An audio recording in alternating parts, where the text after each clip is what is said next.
sesión do sexto seminario hispano-brasileiro sobre dereitos fundamentais e políticas públicas. Eu son o profesor Carlos Aymerich da Universidade da Coruña e vou ser o introdutor, além de palestrante tamén o introdutor desta segunda sesión. Recomendar os asistentes que desliguen o micrófono, porque dese xeito a comunicación é moito mellor, e vou pasar entón a presentar a primeira relatora. Ela é a profesora Monia Clarisa Genig Leal, é unha querida amiga, é unha moito respeitada, né? Profesora de Direito e pesquisadora de Direito Constitucional da Universidade de Santa Cruz do Sul e tamén con moitas estadías na Alemanha, en Chile e noutros países de Europa e América Latina. Ela vai tratar do asunto, porque é o asunto en xeral desta segunda mesa, do controle da administración pública pelo Supremo Tribunal Federal na pandemia. Entón, profesora Monia, quando você quiser. Muito Obrigado. bem. Boa tarde, então, a todos. Agradeço as gentis palavras do professor Carlos, nosso parceiro, nosso companheiro de longa data já nas atividades. Agradeço a organização desse seminário e por proporcionar mais esse momento de interlocução com o programa da Universidade de Santa Cruz do Sul, aí consolidando essas discussões das pesquisas e das atividades conjuntas que nós já realizamos. E é sempre muito bom ter esses espaços aqui para poder trocar ideias e para aprender com os colegas de Corunha e das demais instituições envolvidas. Então, muito obrigada. Eu só precisaria de uma orientação aqui, porque eu não estou conseguindo compartilhar minha apresentação. Não, aí a questão, Monia, se me permite, tem que abrir, pode minimizar, né, esta tela no seu computador, abrir a apresentação que você quer dividir com a xente, pode ser uma PowerPoint ou o que for, no seu computador, e uma vez que está aberta xa, ir aquí no menú, onde ten aquí esta flecha entrando na tela. Mas ten que abrir ela antes. Conseguem ver? Por enquanto, não. Pois é. Porque eu tenho a apresentação aberta aqui e eu vou na flecha e não acontece nada. Não, mas tem que ir à flecha, premer aí, compartilhar conteúdo, né? Mas não aparece compartilhar conteúdo. Não aparece. Abrir bandeja de compartilhamento. E aí? Aí não aparece nada. A ver. Mas aí vai aparecer tudo o que você tenha aberto no computador. Mas aparece? Uhum. Precisamos permissão para compartilhar sua tela. Oh, meu Deus. Ok. Eu preciso de uma autorização. E agora? Gente do céu. Não sei. Olha, senão a gente pode fazer outra coisa. Eu mando a apresentação? Sim, espera que não sei o que me está dizendo aqui a Jennifer.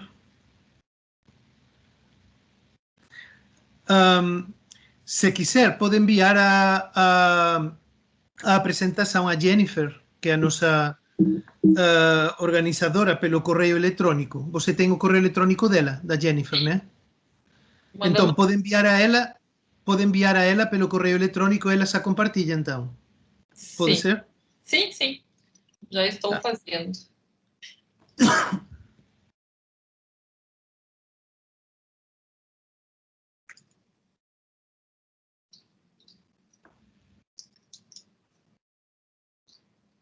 Já estamos fazendo aqui.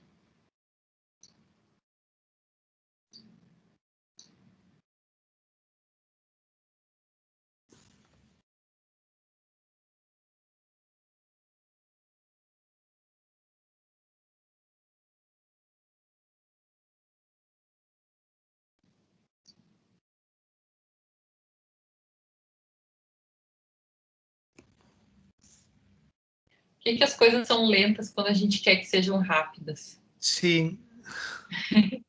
Mas também temos tempo, né? Demora para carregar.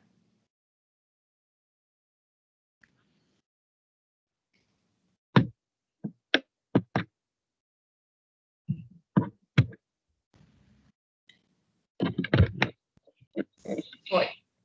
Pronto. Já mandei o e-mail. Tá, então suponho que agora em breve tempo xa a Jennifer Sim. Mas vai compartilhar com a gente. eu inicio a minha fala, vou começando a falar, então. Muito bem. Muito bom. Peço desculpas, então, por esse pequeno inconveniente da tecnologia. Então, conforme é o tema desse painel de hoje à tarde, sobre o controle da administração pública, a minha proposta é de discutir ou de compartilhar com vocês a análise que eu fiz sobre a atuação do Supremo Tribunal Federal no controle da administração pública em geral, no âmbito da pandemia, no contexto da pandemia, tomando como referência os indicativos e as diretrizes fixadas no âmbito do Sistema Interamericano de Direitos Humanos, pela Corte Interamericana de Direitos Humanos e pela Comissão Interamericana de Direitos Humanos, tomando como referência, notadamente, dois documentos básicos que serviram de referência desses dois órgãos do sistema interamericano, a resolução número 1 de 2020 da Comissão Interamericana de Direitos Humanos sobre direitos humanos e pandemia nas Américas, e uma declaração, a declaração número 1 de 2020 da Corte Interamericana de Direitos Humanos, estabelecendo aí os parâmetros para os estados na condução das medidas de combate e de enfrentamento à pandemia.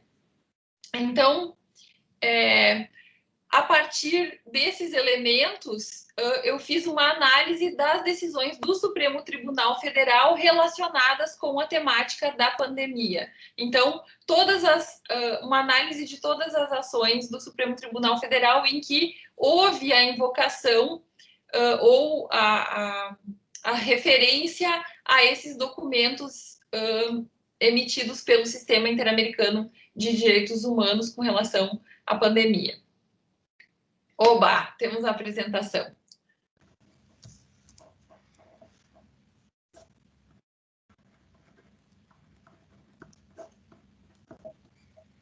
Só não vejo a apresentação. Não.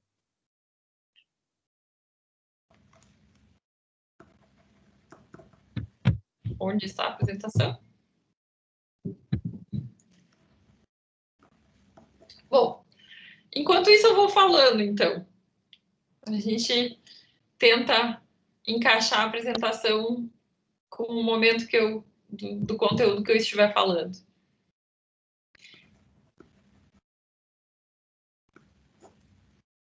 Isso. Sim. Agora sim.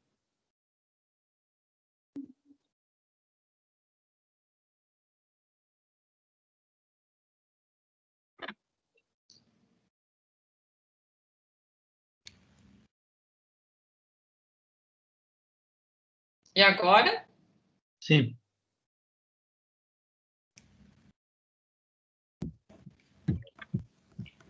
A Jennifer vai passar as lâminas? Ou como é que vamos proceder? Bom,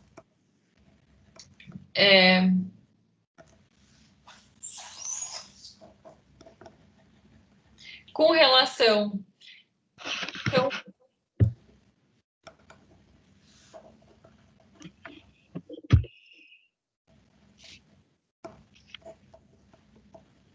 discorrendo um pouco sobre a atuação do sistema interamericano, então, tanto da comissão quanto da Corte Interamericana, fazendo a menção ao fato de que a Corte Interamericana, por exemplo, ela é responsável por julgar estados, né?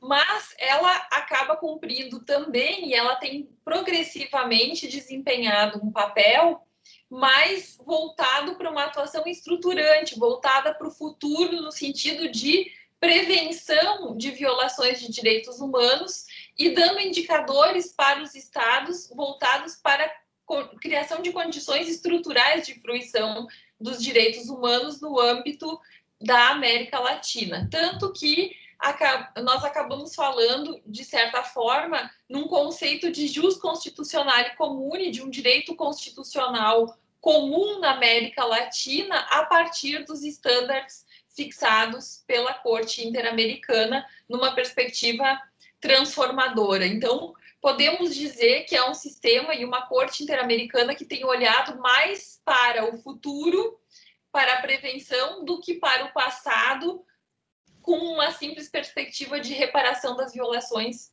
ocorridas. E é nessa linha, nesse cenário também, que, então, tanto a comissão quanto a corte desenvolveram esses documentos que são paradigmáticos, aí são a referência comum para os países da América Latina, para os estados da América Latina no combate à pandemia.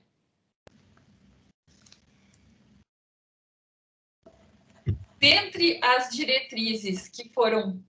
Pode passar mais? Mais uma?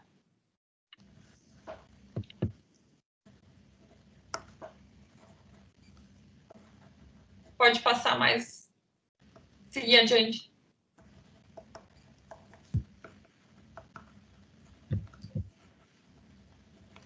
Hola, buenas tardes. Mira, te he pasado el control de ellas a ti, entonces a mí ya no me deja tocarlas. Te deja manejarlas a ti. Te he dado el control de ellas. Ah, bueno.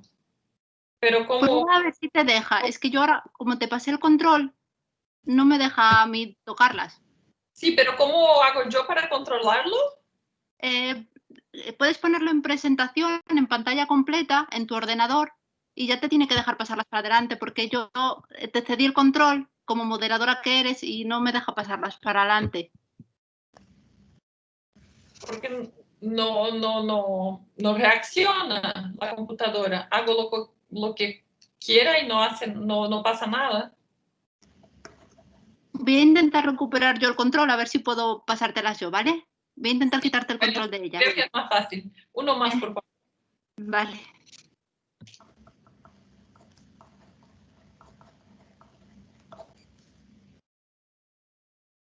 La siguiente. Ai, gracias. Então, uma mais. Graças. Então, desses dois documentos básicos para a condução, para pautar as atividades da administração pública nos estados vinculados à jurisdição da Corte, nós vamos encontrar, então, dois grandes eixos, dois grandes blocos de diretrizes para essa preocupação e para os focos de atuação diferenciada por parte do Estado.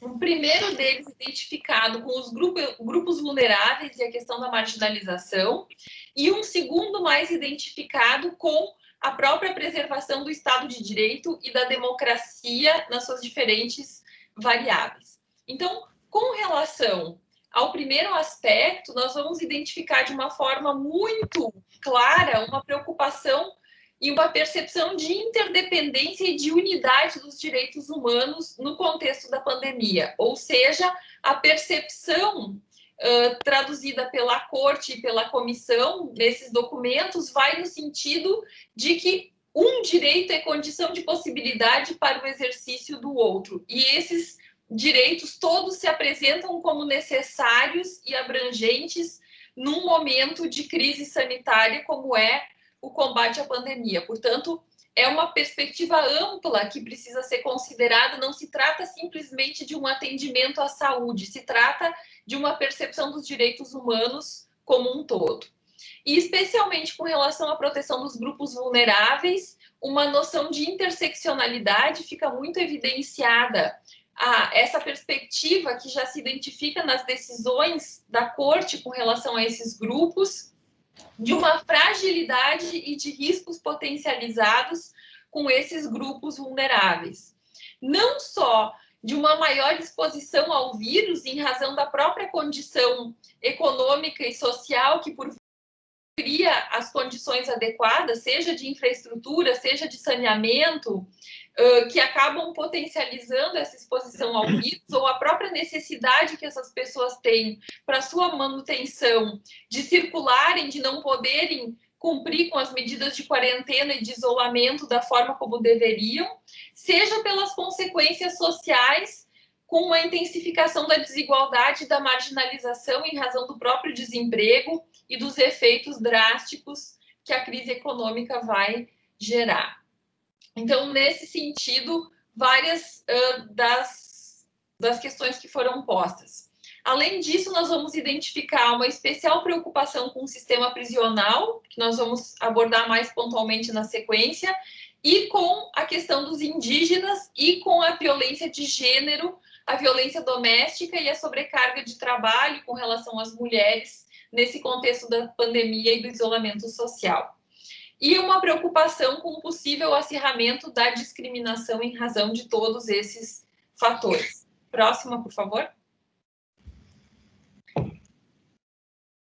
Um outro viés de preocupação e de estabelecimento de necessária atuação dos Estados vai no sentido da necessária proteção dos direitos econômicos e sociais, reforçando a perspectiva da interdependência que nós acabamos de falar e percebendo a fruição dos direitos econômicos e sociais, principalmente a manutenção do trabalho e a garantia de uma subsistência mínima para todos os indivíduos, seja pela via que for, como condição necessária para um mínimo de igualdade e para a proteção desses grupos. Além disso, como eu falei, num segundo eixo, nós vamos encontrar direcionamentos para a proteção do Estado de Direito. Então, os parâmetros fixados pela Comissão e pela Corte vão no sentido de uso proporcional das tecnologias e das medidas de exceção, que essas restrições a direitos fundamentais sejam feitas num contexto observando as regras do sistema jurídico vigente de cada país, que essas restrições sejam temporárias e se atenham ao mínimo necessário como forma de coibir autoritarismos. E essa é uma preocupação muito válida, nós estamos falando aí também para um público da Europa, porque nós verificamos aqui, nós temos um histórico na América Latina de países que flertam com os regimes totalitários, que ainda tem muito viva a memória dos regimes militares e que, portanto, tem uma tendência muito fácil de fazer uso da força e de adotar estados de exceção e medidas de exceção para enfrentamento de crises. Temos aí o exemplo do Chile, que em um período de menos de um ano decretou 2 vezes estado de exceção e determinou estado de exceção com o uso das Forças Armadas nas ruas para controlar a circulação das pessoas, necessidade de autorização expressa para circulação, necessidade de emissão de documento. Portanto, tivemos vários episódios aí na América Latina de governos democráticos, mas que se valeram de medidas de excepcionalidade para restrição bastante significativa dos direitos fundamentais. Também um outro aspecto que aparece destacado é a questão das políticas públicas com base em dados científicos, talvez essa com um direcionamento bastante forte para o Brasil, em face dos episódios que nós vivenciamos, das manifestações do nosso presidente da República, contrário a medidas de isolamento, contrário ao uso de máscara, contrário a medidas de proteção, e que, portanto, sejam observadas aí as recomendações técnicas, científicas emitidas pelos órgãos oficiais como parâmetro para a formulação e adoção das políticas públicas pelos estados.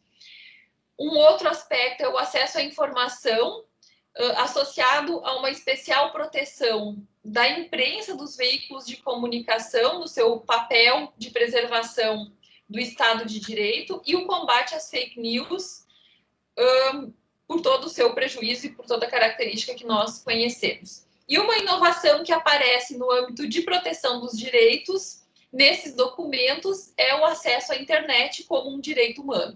Portanto, claro que em razão das circunstâncias que nós estamos vivendo, a Corte acaba incorporando aí um direito que não está previsto de forma explícita em nenhum documento do sistema interamericano, mas incorpora em razão da realidade. Nós estamos vivendo um mundo virtual e, portanto, a internet passa a ser reconhecida como condição de possibilidade para uma existência digna de forma expressa nesses dois documentos. Próximo, por favor.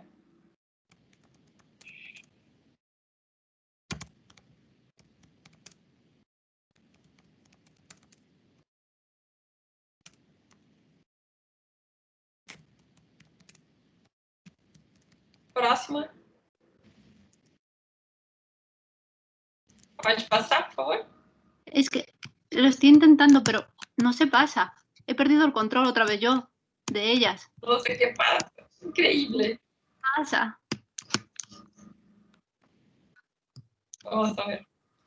A ver. Bien.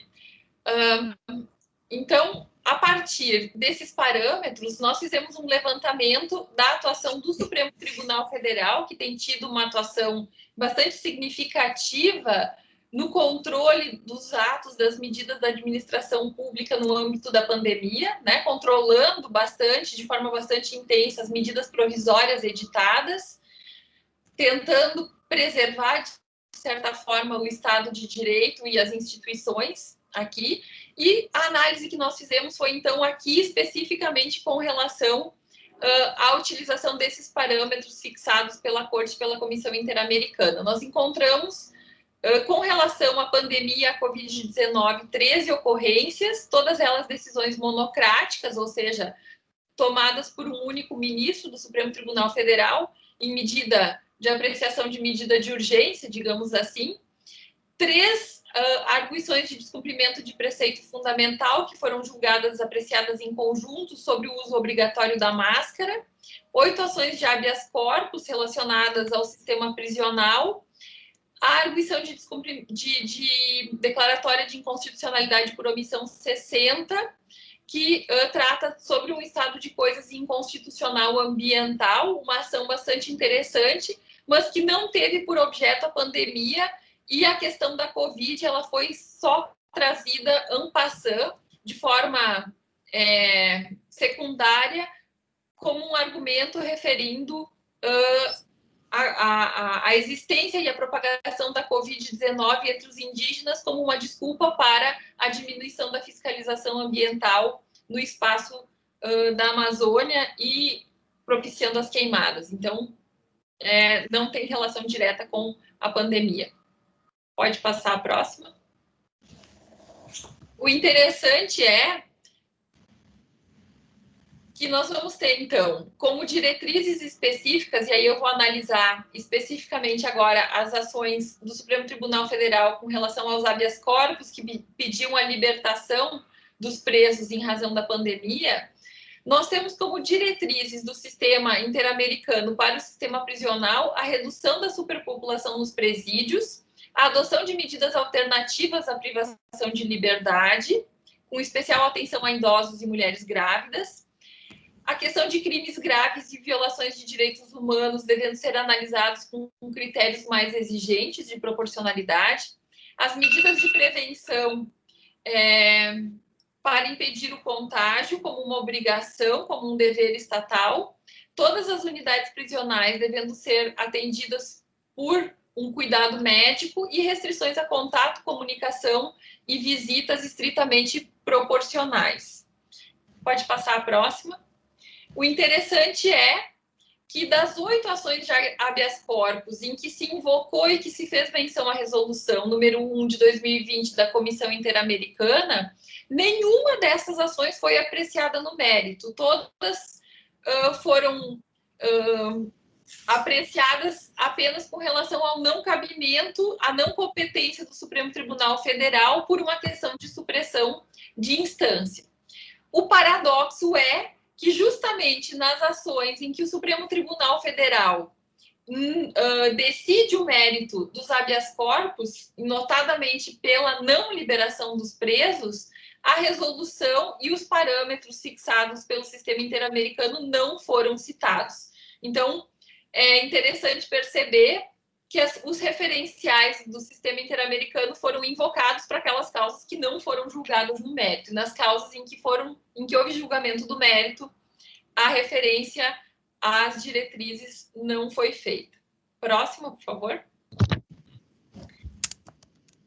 No caso da DPF 714, 715 e 718 sobre o uso obrigatório de máscara, que foram propostas por partidos políticos, com fundamento na violação do direito à saúde, o objeto da ação era o fato de que o presidente da República havia vetado vários dispositivos da lei que tornava obrigatório o uso da máscara, por exemplo, em estabelecimentos comerciais, em templos religiosos, em escolas, em estabelecimentos prisionais, e, portanto, foi questionado o uso desse veto com relação a essas previsões. Próxima, por favor. E nessa ação, então,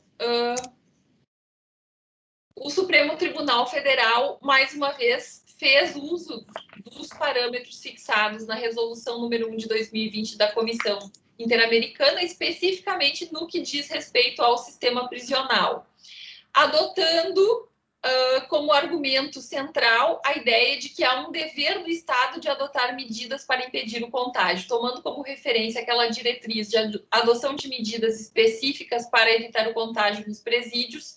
O Supremo Tribunal Federal incorporou essa diretriz e reconheceu, portanto, a existência de um dever diferenciado por parte do Estado, uma obrigação vinculante de o Estado criar essas políticas e adotar as medidas adequadas para impedir o contágio. Próximo.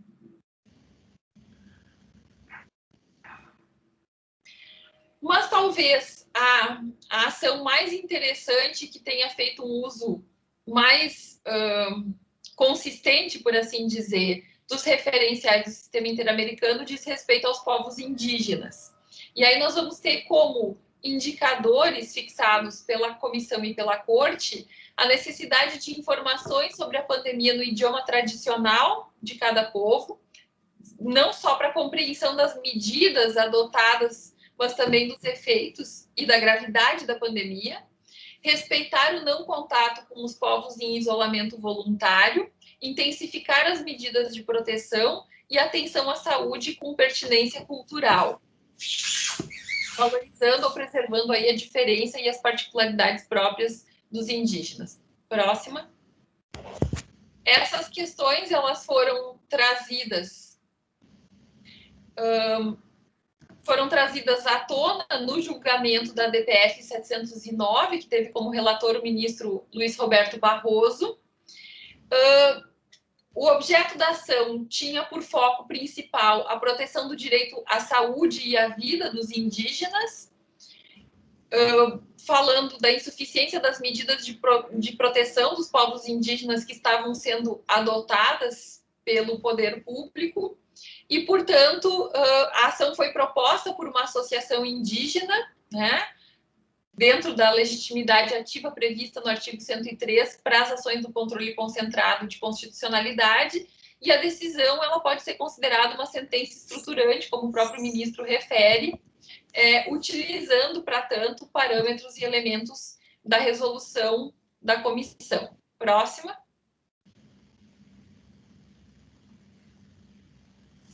Próximo. Então, nós vamos ter a decisão baseada, pautada em 3 grandes diretrizes. Acho que tem que voltar uma. Ano passado, aí quer regressar? Aí. O primeiro aspecto, a primeira diretriz diz respeito ao princípio da prevenção e da precaução, associado ao risco de extermínio em massa das populações indígenas e, portanto, invocando aí a noção de dever de proteção estatal, a obrigação que o Estado tem de prevenir e de se precaver, de adotar medidas necessárias para a precaução, para que não haja um extermínio em massa dos povos indígenas no Brasil. O segundo aspecto está pautado na necessidade de um diálogo institucional entre o Poder Judiciário e o Poder Executivo em matéria de políticas públicas, a partir da Constituição de 88. E aí se trabalha com uma necessidade de articulação, então, de um diálogo institucional, fazendo menção, inclusive na decisão, à falta de capacidade institucional do Judiciário para lidar com questões dessa complexidade, dessa magnitude. Agora sim, a próxima. E um terceiro aspecto que diz respeito a um diálogo intercultural nas questões que envolvem os povos indígenas. A necessidade de consideração das particularidades de cada povo e o direito de participação dos indígenas na formulação e na execução de políticas de saúde que são destinadas a eles.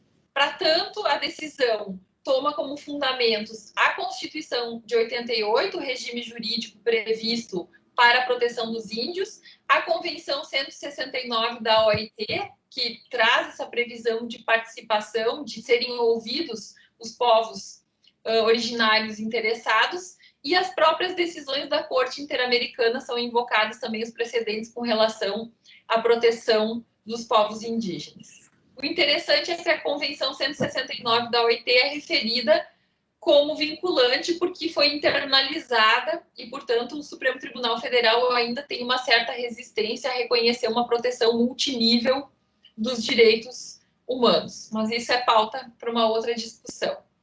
Próxima.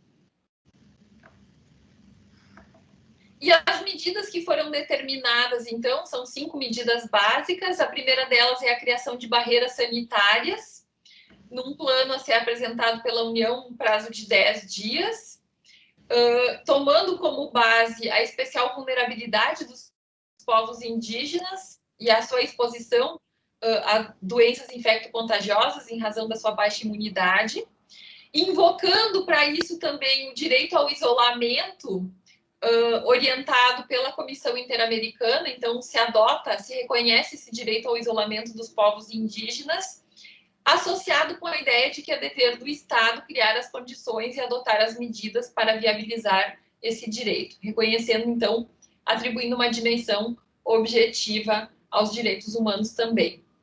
A segunda medida consiste na instalação de uma sala de situação para a gestão de ações de combate à pandemia, com a participação de representantes das comunidades indígenas, então, reconhecendo esse direito de participação, além da participação da Procuradoria-Geral da República e da Defensoria Pública da União. Próximo.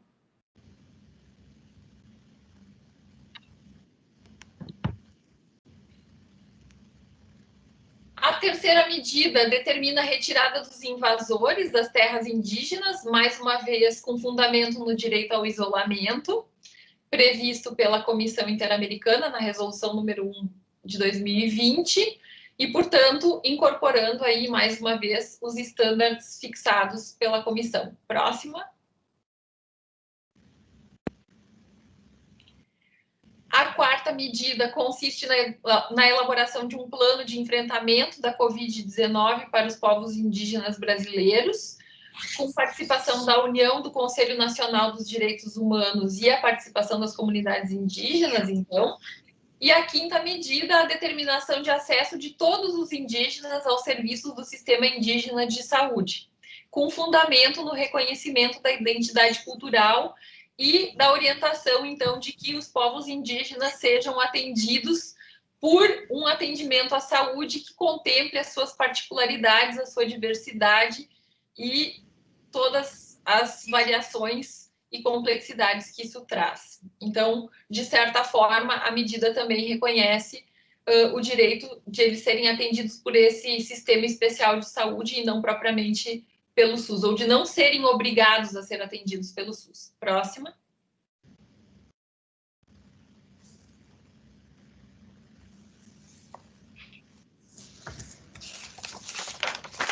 O interessante só, e aí já finalizando, é que essas foram as decisões em que existe menção expressa, de alguma forma, ao Sistema Interamericano de Direitos Humanos.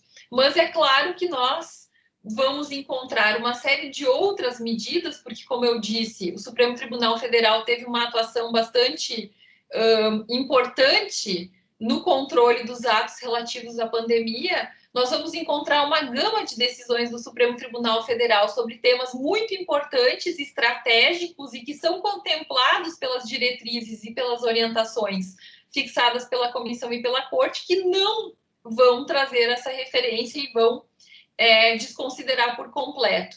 Então, de certa forma, eu fiquei me perguntando onde está o role nessas decisões do Supremo Tribunal Federal. Pode passar. Como exemplo, nós vamos ter, por exemplo, a ADI 6387 sobre o compartilhamento de dados telefônicos para o IBGE, que o Supremo Tribunal Federal invalidou a medida provisória que previa isso, tomando como fundamento o direito à intimidade, a proteção da privacidade e do sigilo de dados, invoca os parâmetros da proporcionalidade, fundamenta na generalidade da medida provisória, da falta de previsão expressa de temporalidade, portanto, utiliza os critérios, segue os parâmetros indicados pela Comissão Interamericana e pela Corte, mas não refere de forma expressa e, portanto, decide notadamente com base na Constituição. Próxima. Outro exemplo característico é a ação direta de inconstitucionalidade 6343 sobre a competência dos entes federativos, na qual o Supremo Tribunal Federal reconhece a competência dos estados e municípios para adotar medidas de prevenção e de combate à pandemia, inclusive restrição de direitos, analisando aí, decidindo sobre o funcionamento do sistema federativo, mas o interessante é que nessa decisão o Supremo decidiu e estabeleceu que essas medidas e essas ações de combate à pandemia devem se dar com base em dados e evidências científicas, expressamente as recomendações da Organização Mundial da Saúde. E essa é uma das diretrizes indicadas no âmbito do sistema interamericano, que também foi contemplado, mas que não aparece referenciado aí como fundamento para a decisão. Próxima.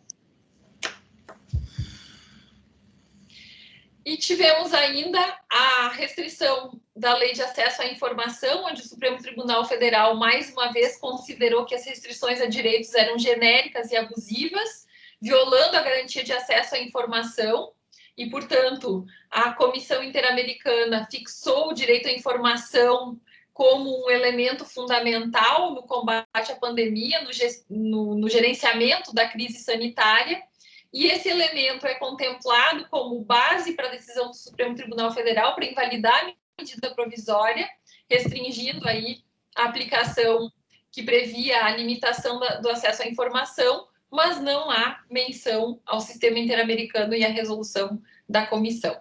Então, próxima. Nós podemos concluir, a partir daí, que o Supremo Tribunal Federal pode seguir adiante.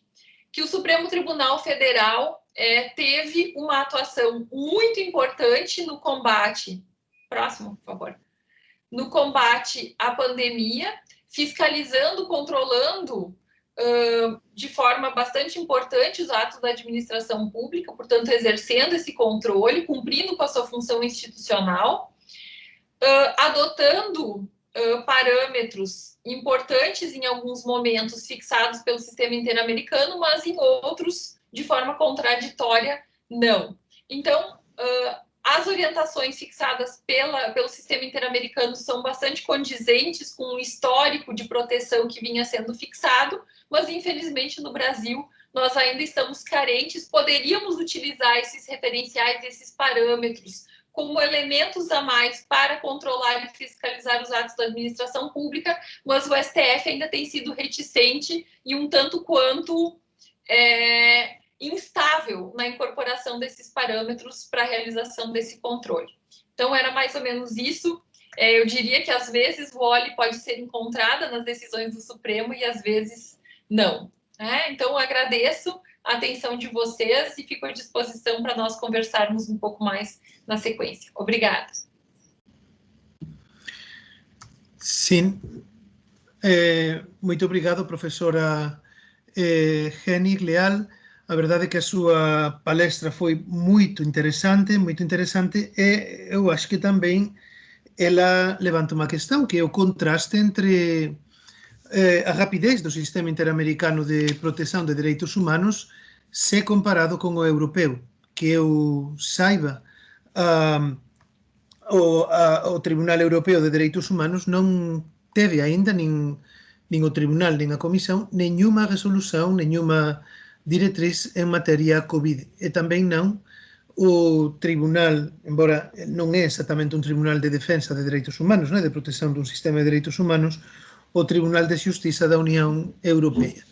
A profesora levantou tamén temas ben interesantes acerca de como o controlo judiciario é exercido a través da imposición de obrigas de diálogo interinstitucional para a efectivación ou mesmo a promulgación de políticas públicas e unha questão que en relación tamén con o que ela comentou, esa resolución do Supremo Tribunal Federal relativa ás fake news, e tamén esa última que mencionou da Corte Interamericana, a necesidade, como tamén un dereito das persoas, de que as medidas de combate á pandemia elas se baseien en evidencias científicas, cando estas evidencias están sendo negadas e cando o propio papel das organizacións internacionais en materia de saúde, como a propio OMS, pois está sendo cuestionado desde instancias públicas, desde gobernos de países e mesmo de países moito poderosos. Ben, agora é a miña vez e eu vou falar, como está aí anunciado, do self-cleaning ou do chamado sistema de autocorrección no ámbito do combate á corrupción na contratación pública. Eu vou ver tamén se sou capaz de partillar unha presentación. Vou ver. A ver agora. Funcione. Vamos ver agora. A ver. Vamos ver aquí PowerPoint. Como faço eu isto? Se non dá, tamén non... A ver, agora, espera. Agora está?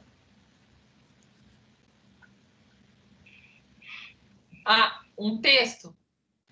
Non, non é un texto, non. Ten que ser unha presentación. É um artigo do Sandulli. Sí, mas non é ese. Se estaba tamén aberto, mas non é ese. A ver outro agora. Non. Se non der... Tá, pois se non der, esquecemos a questão. Tá. Ben, o self-cleaning, tal e como se regula nas directivas europeas, que é como a autolimpeza, sería a tradución, non? Ou autocorrección, que autocorrección é a tradución que se fez para o español, é a posibilidade que ten... Carlos, non a posibilidade, o Carlos, direito. Sí. Tes que deixar de compartir pantalla porque estamos vendo un texto en vez de verte a ti. Tes que volver a dar a pequena pestaña.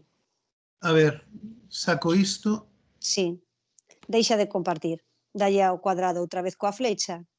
Agora, quita esto. Non, agora estás outra vez ti. A ver, efectivamente. Agora. Veña. E se queres, por que non lle das a examinar e buscas a presentación? Se lle das a compartir e buscar examinar, podes escoller a presentación. Examinar. Proba outra vez. Vale. Proba outra vez, a ver. A ver, cargar desde o meu equipo. Sí, espera. Eso é. A ver, proba. Ao mellor podes. Espera. A ver. Está cargando, a ver. Carlos, si es capaz, mándamela y te doy el poder de ella para que la muevas tú. Pero creo que está cargando, a ver. Si no, mándamelo por email. Agora sí, ¿no? Sí, xa está, perfecto. Vale. O que sí, quedou congelada a miña imaxe. Non sei por qué. Nada, bueno. estamos vendo a presentación, pero vese moi ben. Podes empezar a falar, que estamos escoitando e vendo perfectamente. Bueno, pois esa sería a cuestión. Entón, que é o self-cleaning? Ben, as directivas europeas de contratación pública regulan, como moitos sistemas, non? Tanto internacionais como estatais de contratación pública, as chamadas exclusións ou prohibicións para contratar. Agora como avanzo? A particularidade teñen as directivas europeas, as novas directivas de 2014, é que este self-cleaning non é unha posibilidade, digamos, unha facultade que se lle recoñece aos poderes adxudicadores, as entidades adxudicadoras, senón un dereito subxectivo dos licitadores e candidatos. É dicir, os licitadores e candidatos teñen dereito, é un dereito subxectivo, veremos en que termos, ademais, unha recente sentencia do Tribunal de Xustiza o recoñece, a probar que son de probar a súa fiabilidade, é dicir, que les son fiables para contratar coa administración. A cuestión aquí é que esa proba da fiabilidade pode darse en dous momentos. Ou ben, estamos falando dun candidato ou licitador que xa foi excluído, é dicir, que houbo unha resolución de exclusión, unha resolución, veremos, administrativa, porque se estamos diante dunha exclusión judicial, é dicir, unha sentencia firme, diríase en brasileiro, transitada en xulgado, non? Unha sentencia firme que declara non só a concurrencia dun suposto de exclusión, dun motivo de prohibición, senón tamén impón esa prohibición ou esa exclusión para contratar e impón tamén, determina tamén cal é a súa duración.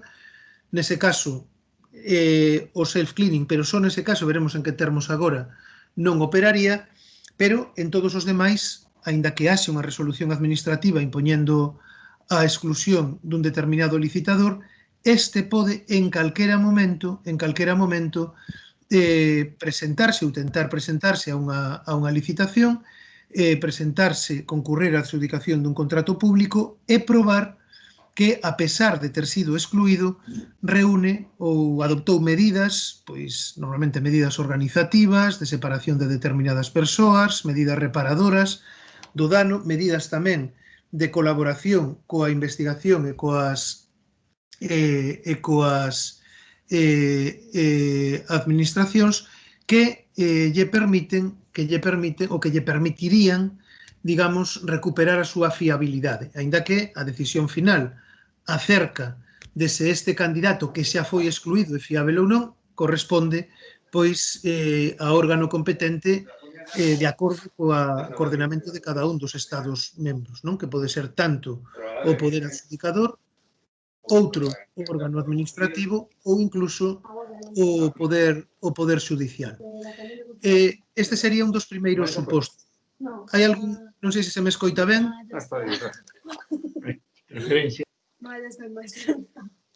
Sí? ¿Escoitan? ¡Fuego! ¡Fuego!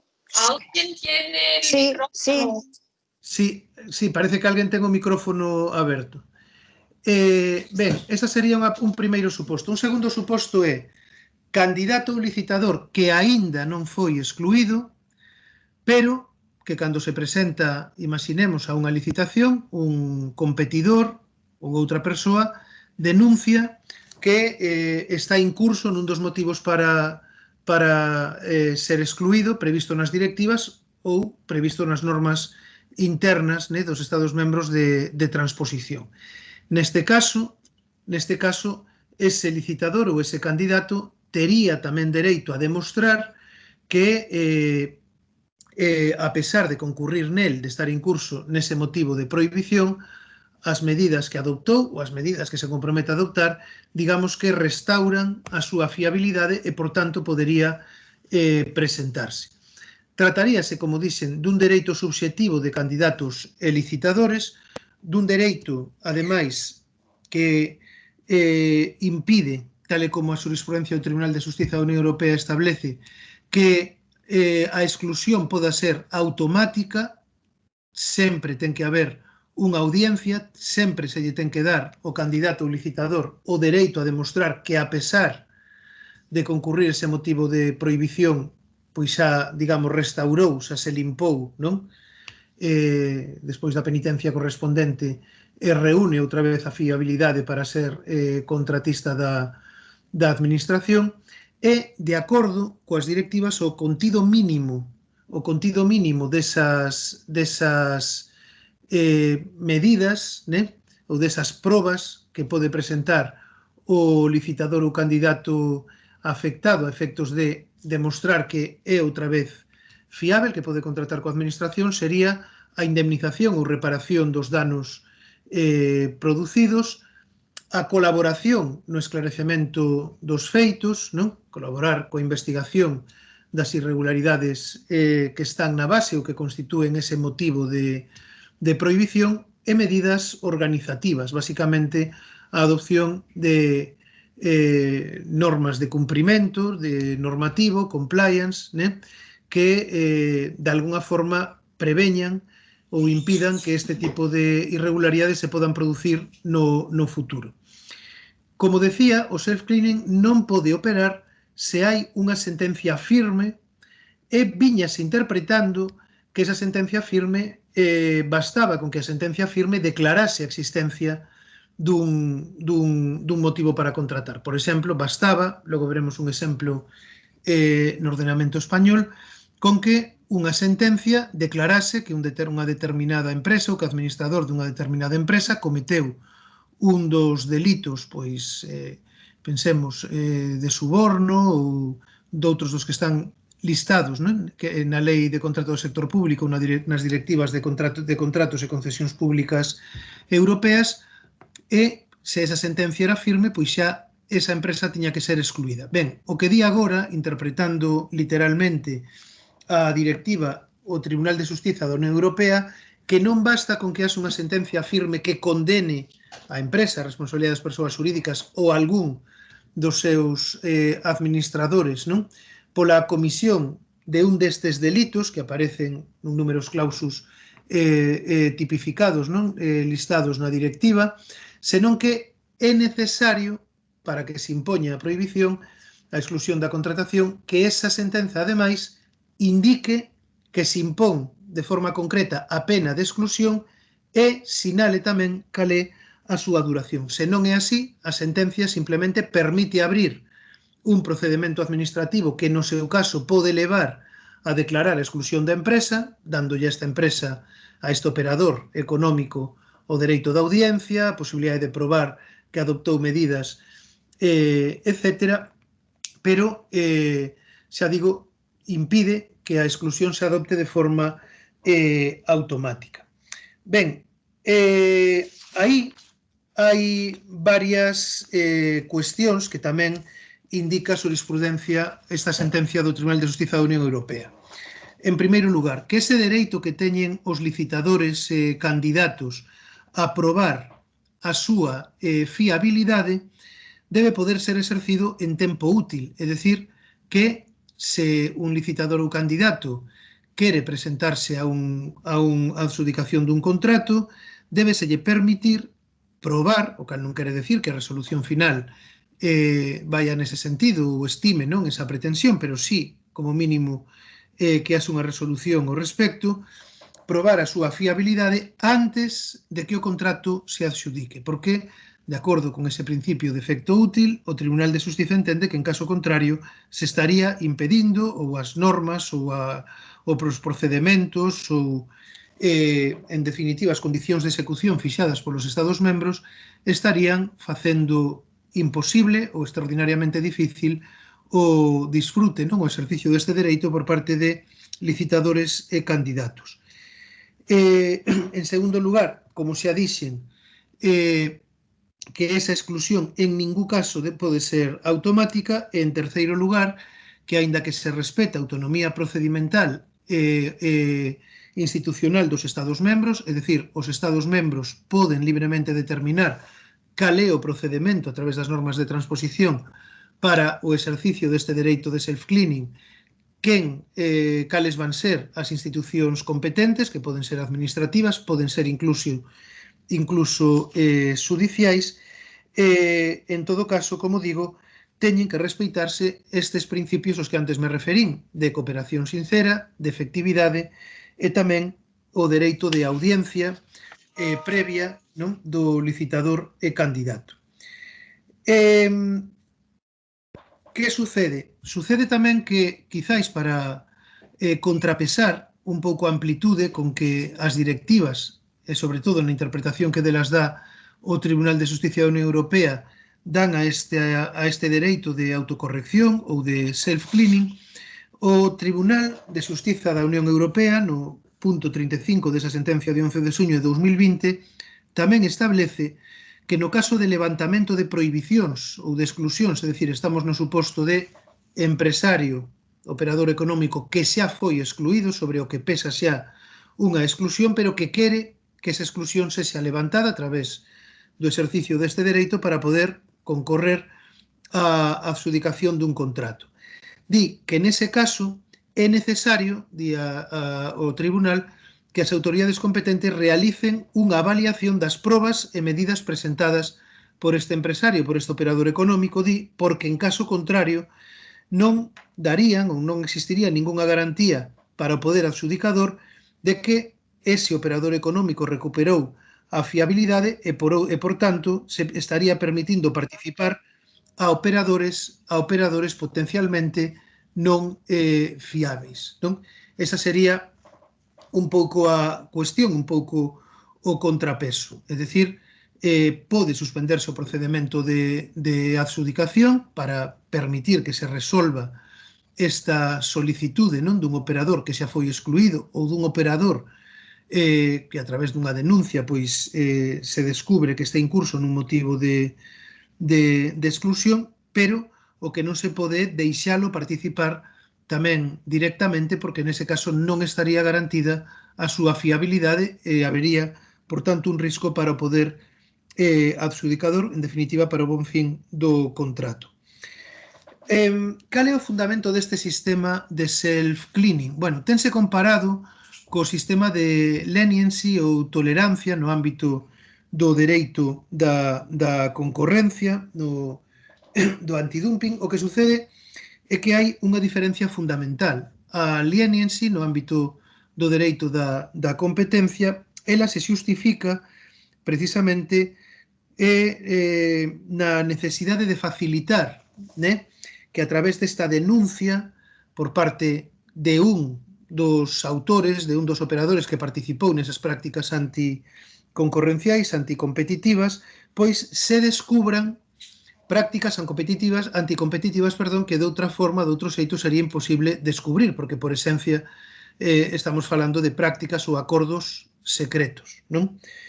Por tanto, esta sería a condición, non que se arrepinta despois, senón que, por dicilo claramente, ou poña en coñecemento das autoridades a existencia destas irregularidades antes de que se inicie unha investigación formal.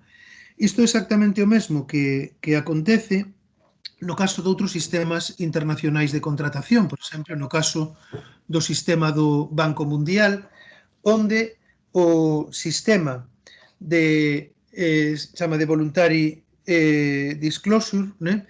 É dicir, de denuncia voluntaria por parte de un operador económico, dun licitador que pode estar incurso nunha destas prohibicións ou nunha destas causas de exclusión, tamén esa denuncia ten que realizarse antes de que se inicie a investigación formal. Hai outra diferencia aínda importante: a publicidade ou confidencialidade. As directivas europeas non regulan, non establecen que os acordos, as resolucións das autoridades judiciais ou administrativas, se son judiciais, sí, esas resolucións en principio serían públicas, pero no caso das administrativas non hai ningunha garantía nese sentido, teñan que ser públicas, teñan que publicarse. Na práctica estamos falando de acordos de carácter confidencial, non se publica, non? Poderían reclamarse o acceso aos mesmos a través da legislación da normativa de transparencia, pero, xa digo, non hai a priori ningunha garantía de que podan ser publicados en tempo útil a efectos de poder ser impugnadas, non? De poder ser recorridas. E isto, do meu punto de vista, é grave, aparte de contrastar co que sucede noutros sistemas de contratación. É grave porque esta confidencialidade pode estar encubrindo pois, unha aplicación, digamos, discriminatoria deste tipo de resolucións, por tanto, unha quebra do principio de igualdade, e nega o dereito dos competidores, o dereito de outras empresas competidoras a poderen coñecer os termos deses acordos, por que a esta empresa se lle levanta a exclusión, por que esta empresa agora é considerada fiable para contratar cando comprobadamente ela incorreu nun motivo de exclusión. Fíxense que en contraste no sistema de contratación do Banco Mundial, cando se establece esa limpeza voluntaria, esa disclosure voluntaria dunha exclusión que fora anteriormente imposta, establecense tamén nese acordo de levantamento da exclusión unha serie de condicións organizativas, etcétera, etcétera. Se esas condicións son quebrantadas, se esas condicións non fosen respeitadas, pois podería impoñerse, ou se impón, automáticamente, non é que podería, imponse automáticamente unha exclusión automática por 10 anos. Esa empresa que foi perdoada unha vez, pero reincide, non? Pasa automáticamente a non poder contratar por 10 anos co Banco Mundial ou en contratos financiados con recursos do Banco Mundial. Sen embargo, as directivas europeas nisto son moi evanxélicas, non? Porque tampouco hai ningunha regulación de reincidencia e, en principio, non habendo ningunha regulación da reincidencia, os operadores poderían limparse unha vez, reincidir de novo, solicitar de novo ese self-cleaning, reincidir outra vez, é dicir, eu digo do carácter evangélico por aquilo das 70 veces 7, non? Que dixo Xesús aos seus apóstoles, pois cantas veces teño que perdoar o meu irmán? Pois aquí, no caso da Unión Europea, na contratación pública coas empresas, igual. Cantas veces pode un operador económico ser perdoado? Pois 70 veces 7, no mínimo. Non hai límite, nin siquiera tampouco hai garantía de que eses acordos sexan coñecidos, sexan publicados. Tampouco os Estados membros poderían introducir, aplicando o seu dereito sancionador, non? Dentro do que se chaman as condicións de execución desas previsións, unha sanción, digamos, para a reincidencia, xa que estas exclusións tamén as propias directivas, xa antes no dereito español, afírmase que non teñen natureza sancionadora, porque non se trata de castigar feitos pasados, senón de facer un xuízo prospectivo acerca da fiabilidade ou da confiabilidade na empresa cara ao futuro, non? Para poder ser contratista da administración. Ben,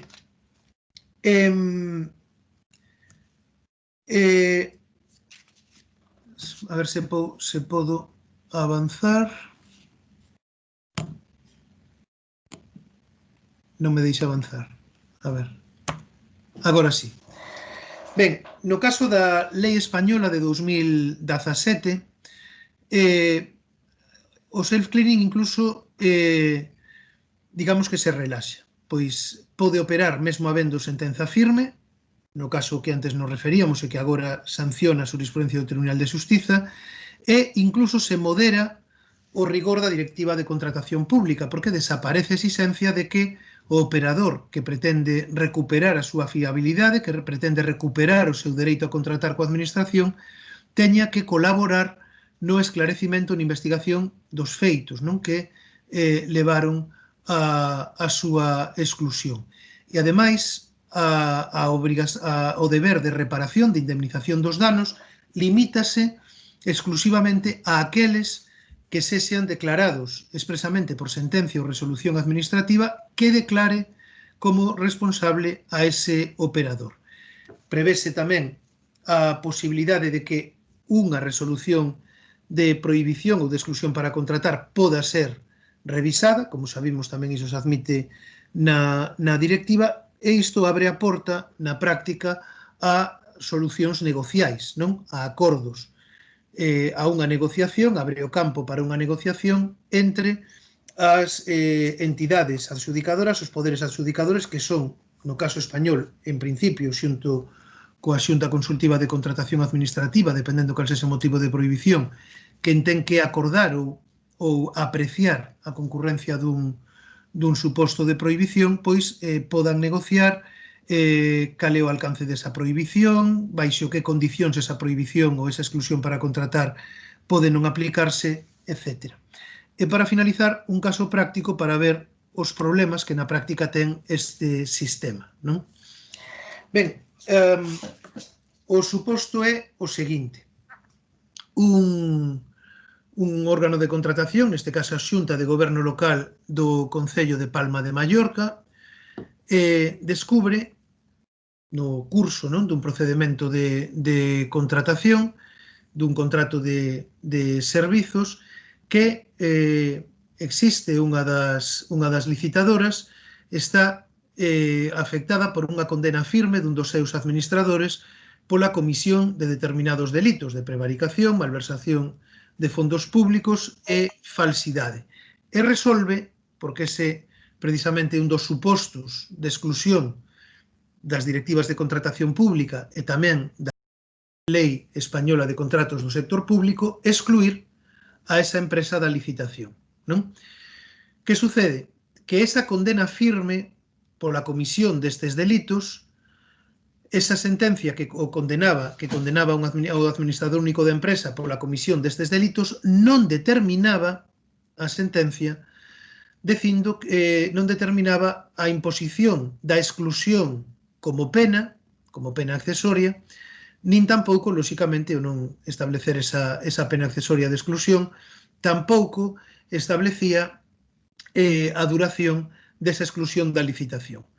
A empresa afectada recurre ao Tribunal Administrativo Central de Recursos Contractuais, dicindo que non podía ser excluída de forma automática, senón que o que debería suceder é que debería iniciarse un procedimento ad hoc, un procedimento administrativo, e que a resolución dese procedimento debería ser realizada pola Xunta de Contratación Consultiva de Contratación Administrativa estatal, por tratarse dun dos supostos, bueno, así establecido na lei, non? Que solución dá o Tribunal Administrativo Central de Recursos Contractuais?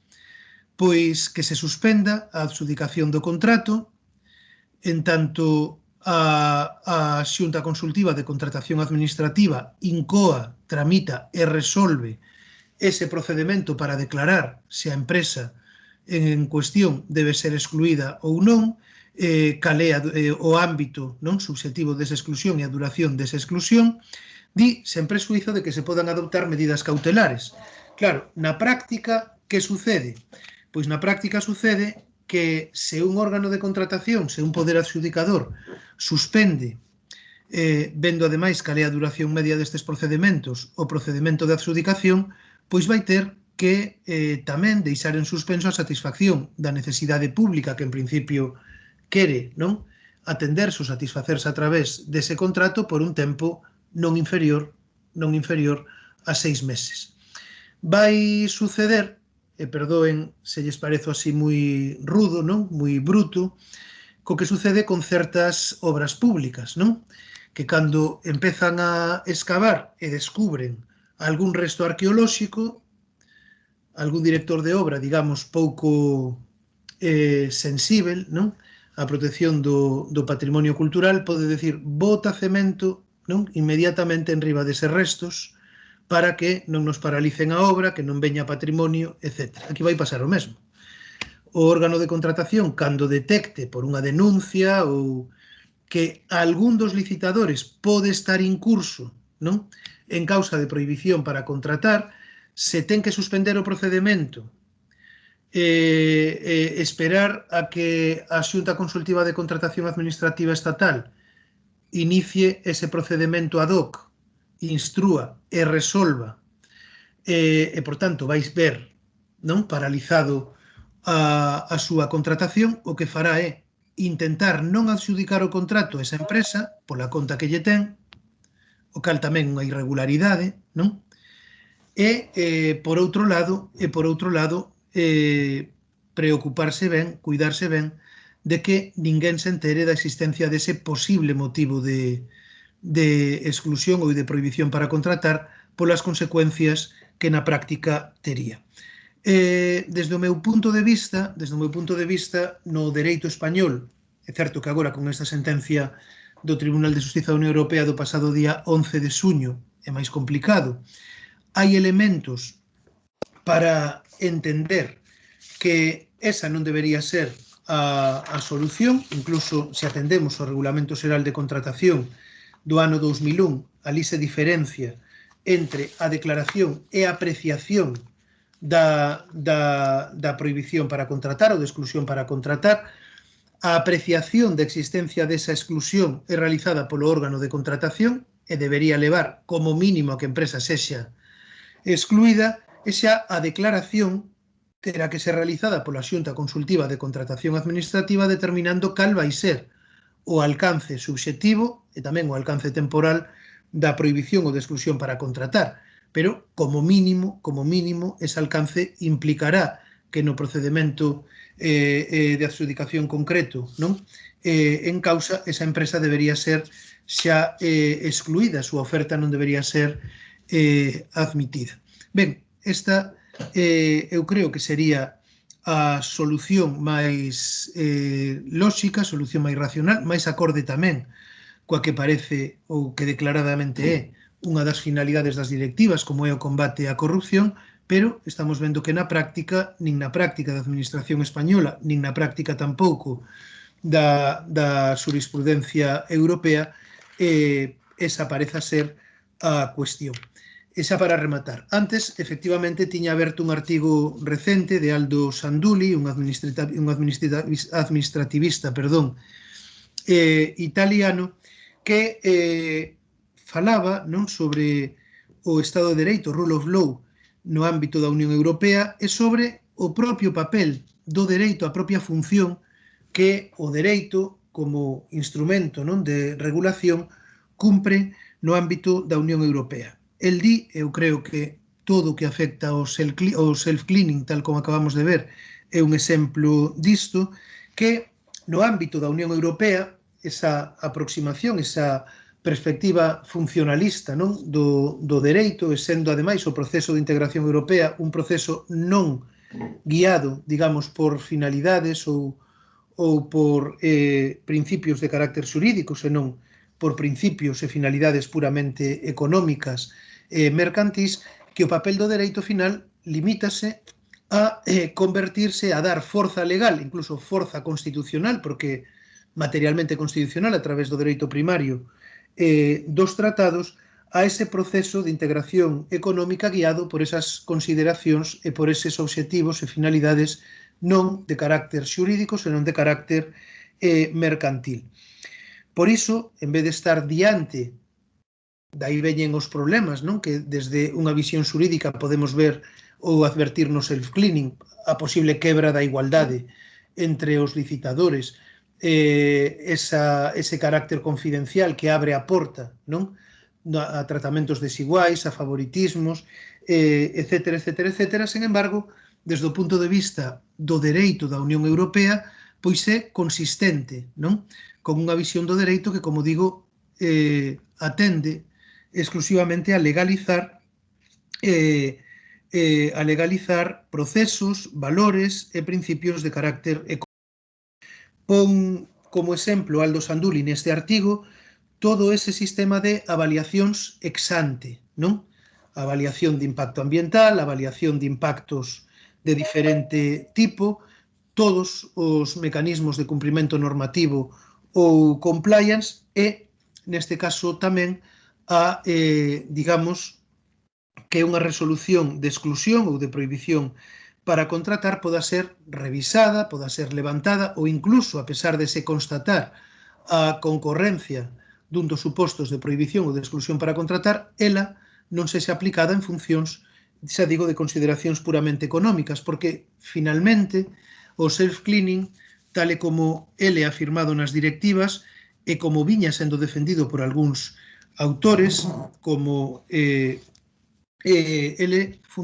se fundamenta nunha idea, unha determinada noción da concorrencia económica. Enténdese que cantos máis licitadores podan concurrir á adxudicación dun contrato, pois está suscitando maior concorrencia, por tanto, máis efectivo ou máis eficaz en termos económicos será ese procedimento de adxudicación. É evidente que desde unha visión xurídica e dunha visión tradicional dun dereito baseado na legalidade, na igualdade, etc., pois a conclusión sería diferente. Ben, eu non vou abusar máis da súa paciencia. Agora chega o momento máis interesante, que é o momento do debate. Son as 8:25 hora galega, as 3:25 hora de São Paulo, non? Que tamén é aquí horario en Santa Cruz do Sul, senón que me corrixa a profesora Monia. Eu creo que podemos ter un tempo prudencial, pois de media hora, non? Até as 4 horas fuso horario de São Paulo, as 9 horas fuso horario aquí de Coruña. Pois iso, obrigado. Se queren ir pedindo a palabra.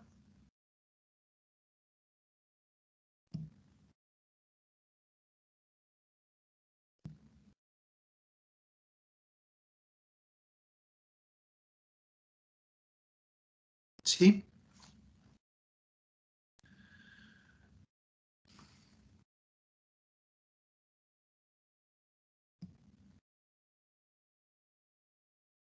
Ninguén quere participar, ninguén quere formular unha pregunta. Bueno, pois daquela vou formular unha pregunta á profesora Monia sobre precisamente esa resolución do Supremo Tribunal Federal acerca das fake news, que aí houve, creo, mas eu escoito así coisas e depois claro, aí foi o propio Supremo Tribunal Federal quen resolveu acerca das fake news, das informações falsas, difundidas desde determinados medios, incluso gobernamentais, e esas informações afectaban a un dos seus xuíces, a un dos seus membros, se eu non me engano. Entón aí levantouse a questão de se nese caso o Supremo Tribunal Federal non estaba infrinxindo, quebrando unha das normas básicas do xuízo, que é a separación entre investigación e xulgamento, porque foi o mesmo órgano que investigou e o que xulgou tamén, o que resolveu acerca desas fake news. Non sei se a profesora Monia nos pode ilustrar o respeito. Si, ten que activar o micrófono. Tá. Sim, já ativei. Na verdade, nós temos que perceber todo esse episódio inserido em um contexto maior, mais abrangente também, que toma como pano de fundo, anterior ainda à própria discussão sobre a relação entre poderes, que nós, digamos assim, é uma discussão histórica que nós vamos ter no próprio constitucionalismo, os limites do poder judiciário, a legitimidade da jurisdição constitucional. Portanto, nós temos essa discussão em abstrato teórica lá bem no fundo, mas particularmente essa tensão entre poderes, ela sofreu um acirramento muito grande a partir desse novo governo, desse novo presidente, digamos assim, e com embates, então, do Poder Judiciário, especialmente do Supremo Tribunal Federal, cumprindo e assumindo um protagonismo aí, não só no controle, na preservação do Estado de Direito, dos direitos fundamentais, e fazendo frente ao governo, inclusive houve um processo, uma intensificação do processo de judicialização, porque passou pelo Supremo Tribunal Federal a possibilidade, por exemplo, de mudança no Ministério, de agrupamento do Ministério da Agricultura com o Ministério do Meio Ambiente, se adentrou em questões que seriam políticas, enfim,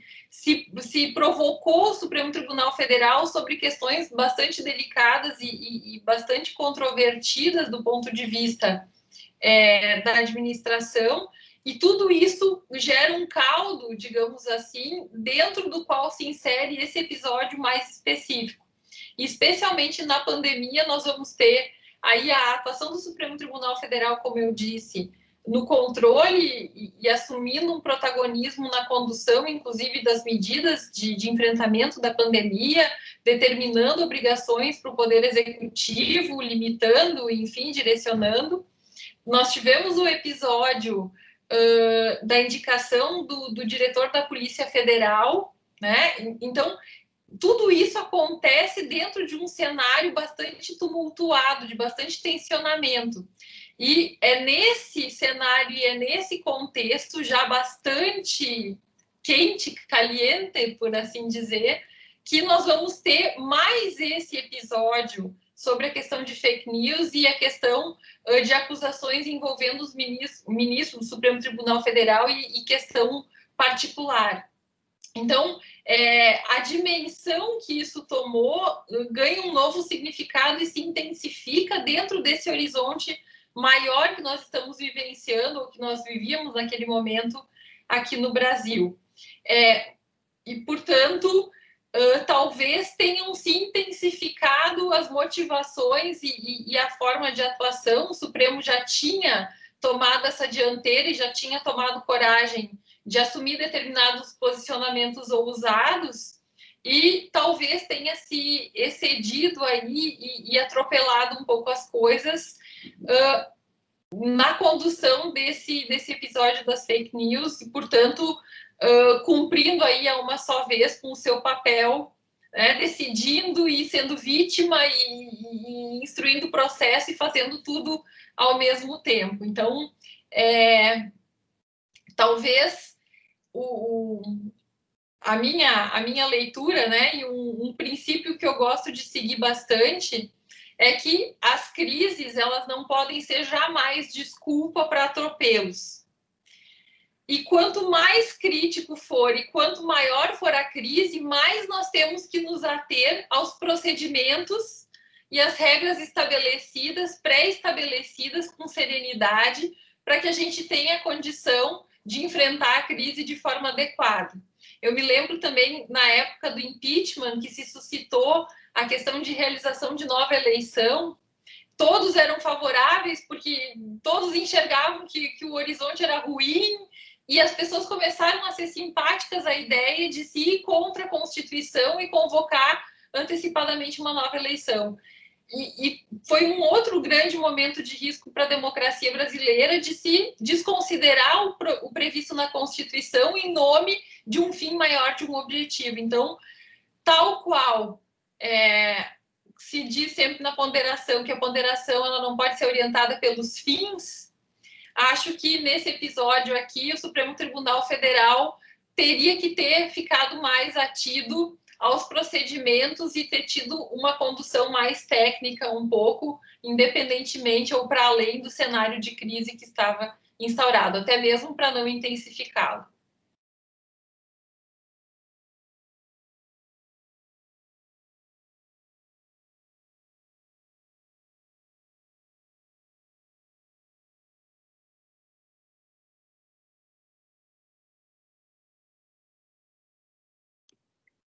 Carlos, el micro, no te oímos.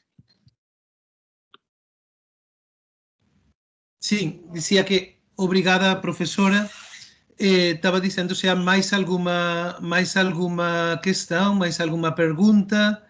Estou vendo aquí o profesor Ismael Mata que está coa cámara acesa, né? Coa cámara prendida. Non sei se iso quere decir, señor Mata, que se anima a formular algunha pergunta. Pero active o micrófono, se... Sí. No, agora está desactivado. Active. Agora. Tá. Bueno, en primer lugar felicito a los dos excelentes ponencias, dos muy buenas exposiciones. Quería destacar la intervención del Supremo Tribunal Federal, porque tuvo un papel activo en todo el desarrollo de la pandemia, tomando resoluciones para enfrentar los problemas tan delicados vinculados con los derechos humanos que se iban presentando. Lamentablemente no puedo decir lo mismo de la Corte Suprema de mi país, que estuvo, digamos, la mayor parte del tiempo en posición de feria, y solamente atendía algunos recursos extraordinarios. Es muy importante, digamos, porque en toda esta pandemia, lo que advierto, como ustedes de alguna manera lo han señalado, es un avance de la regulación estatal y una limitación a los derechos humanos, muchas veces invocando la emergencia y de esta manera, al parecer, con una cultura institucional de instalar esta limitación. Entonces me parecía importante el papel protagónico que asumió el Supremo Tribunal Federal en preservación de todos los derechos en juego. Bueno, muchas gracias.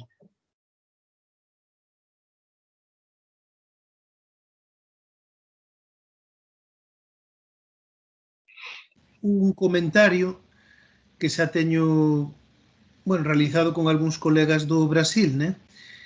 Que efectivamente estamos, en o caso español houve algunhas resolucións judiciais que van nese sentido de limitación de dereitos, etc. Hasta temos agora un procedimento ad hoc na Lei da Xurisdicción Contencioso Administrativa, que é a ratificación judicial das medidas que se adoptan para combater o COVID, non? A pandemia. Entón, elas son previamente ratificadas como para, digamos, confirmar que son conforme a dereito. Ali hai algunhas resolucións contradictorias, pero eu creo, tamén é a miña interpretación, no caso de Brasil, que o Supremo Tribunal Federal, máis que actuar para defender os dereitos afectados por unha sobreregulación ou unha regulación, digamos, limitativa de dereitos que se apoiaba na crise, eu creo que casi tivo que actuar para suplir a falta de regulación e a falta de intervención pública. Porque eu creo que ese é o problema que estamos enfrentando tamén nalgúns países, nalgúns ámbitos institucionais, non? Ese non atender a crise, non actuar conforme, comentaba a profesora, a mellor evidencia científica disponible, inda que a evidencia científica nunca é pacífica, sempre hai un científico que opina, non? Que ten unha opinión diferente, pero, bueno, ali onde estea o maior consenso, onde estea sabendo, non, que a ciencia máis neste ámbito, estamos aí nas fronteiras do coñecemento e diante dun virus que, bueno, que non cada vez vemos que coñecemos pior, pero eu creo que sea un pouco tamén a cuestión ese contraste, non? No caso español, por exemplo, é curioso como ese discurso de defensa das liberdades pois está sendo enarbolado, bueno, pois pola extrema dereita, poderíamos decir. Pero claro, de que liberdade falamos? Porque eu creo que esa sería a cuestión. É unha liberdade individual que prescinde de calquera perspectiva social ou comunitaria de como deben exercerse os dereitos. E a liberdade de a mí ninguén me pode impoñer que poña unha máscara. A mí ninguén me pode prohibir que viaxe, me mova e vaya onde me dé a gana. Bueno, eu creo que aí deberíamos tamén ir a esa cuestión, non? De cal é o concepto de dereitos, cal é a idea de liberdades, e sobre todo esa visión individualista, non? Que se ten ás veces dos dereitos fundamentais. Pero bueno, isto xa é para provocar a profesora Mónica que interveñe. Eu me manifestaria em dois sentidos. Eu acho que a pandemia ela trouxe alguns ganhos para o Brasil em termos de teste das instituições e da própria democracia, porque eu acho que nós conseguimos, de alguma forma, nos testar em uma situação de dificuldade, de crise, não cedemos à tentação de utilização de medidas de exceção. O Congresso funcionou, o Congresso aprovou a lei de emergência, as medidas adotadas no combate à pandemia seguiram a sua tramitação normal. Nós tivemos a possibilidade de acionar o Supremo Tribunal Federal para fazer a fiscalização dessas medidas, claro que com os riscos inerentes, porque nós estamos falando de medidas, notadamente por parte do governo federal, baseadas em medida provisória, que tem como base a urgência da medida, que é óbvio que a pandemia justifica, mas as próprias decisões do Supremo Tribunal Federal também em caráter de urgência, portanto, baseadas, pautadas aí basicamente por medidas cautelares e decisões monocráticas. Então, apesar dessas particularidades e dessas situações, em razão do próprio cenário, houve um amadurecimento, e um outro aspecto foi o fortalecimento da própria perspectiva federativa no Brasil, que diante dos próprios tropeços do governo federal e dos mandos e desmandos, acabou cumprindo com o seu papel, e efetivamente as medidas concretas de combate à pandemia e as próprias restrições a direitos, elas foram adotadas no âmbito estadual e municipal. Então, o sistema federativo também foi testado e, de certa forma, ganhou espaço na condução e na gestão dessas atuações. Inclusive, quando o governo federal, aqui no Brasil, modificou a sistemática de contagem das vítimas e dos números da Covid, contrariando aí o próprio direito à informação determinado pelo sistema interamericano, né, e violando e desconsiderando o direito da população de ter acesso amplo aos números, fornecendo números de uma forma manipulada, digamos assim, os próprios estados imediatamente se articularam, criaram um consórcio que fornecia, cada estado alimentava com os seus números e automaticamente se conseguia ter os números nacionais, independentemente da gestão feita pelo Ministério da Saúde e pela União. Então, essa articulação e esse movimento dos estados e o funcionamento do sistema federativo, acho que, para além dos problemas históricos que nós temos, também se evidenciou como sendo positivo nesse cenário de crise. Acho que foi uma boa lição que se teve.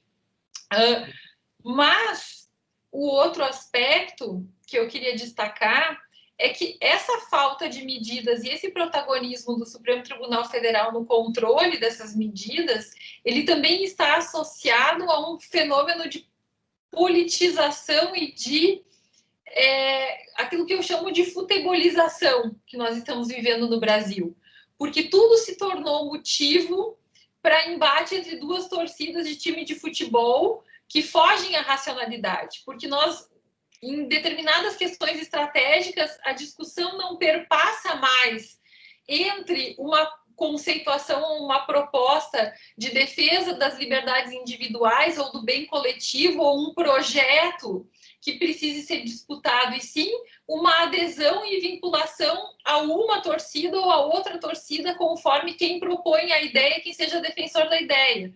Então, nesse aspecto, se perdeu muito a racionalidade, e a própria discussão, me parece, jurídica, acerca desse tensionamento entre a perspectiva individual e coletiva, também se enfraqueceu a partir dessa perspectiva tão apaixonada, digamos assim, como esses temas, em certa medida, foram tratados.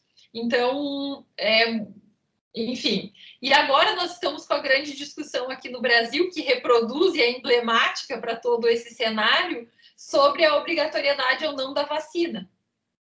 Mas nós também já não estamos mais pondo a discussão necessariamente numa perspectiva da discussão dos direitos fundamentais, mas a introdução do tema já foi por uma adesão a quem se pronunciou favorável ou contrário com uma ideologia política, e mais uma vez já teve adesões pró e contra como um time de futebol e não propriamente por questões notadamente técnicas ou jurídicas ou racionais. Então, estamos aí a uma discussão interessante também. Está se discutindo sobre se a vacina vai ser obrigatória, compulsória ou não.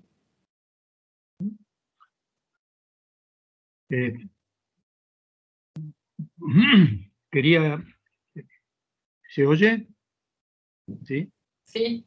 Bueno, digamos, en la experiencia de Argentina, lo que se produjo con el Estado federal fue la atomización de las decisiones públicas en relación con la epidemia.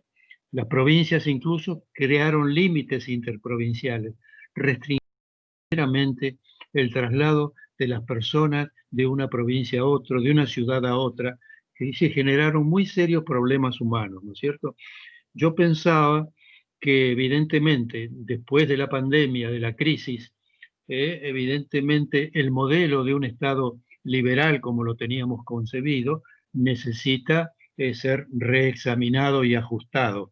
Pero no creo, digamos, en el éxito de la solidaridad social. En este sentido, me uno a las reflexiones que ha hecho Giorgio Agamben en Italia, criticando justamente las medidas públicas del gobierno italiano en relación con la pandemia.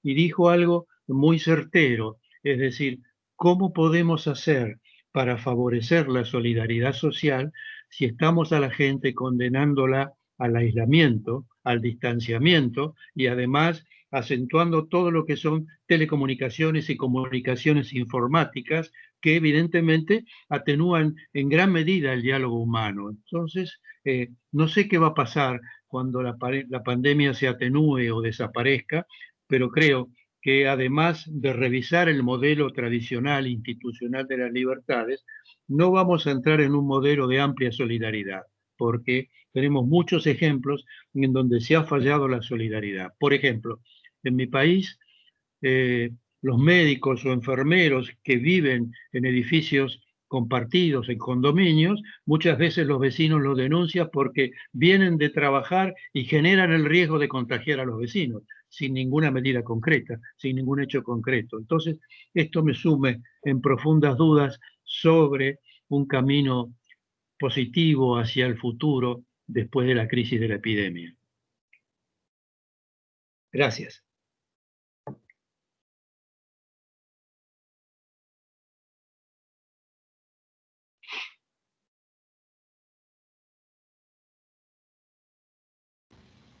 Terminar, non me resisto a tamén acotar algunhas das cuestións que acaba de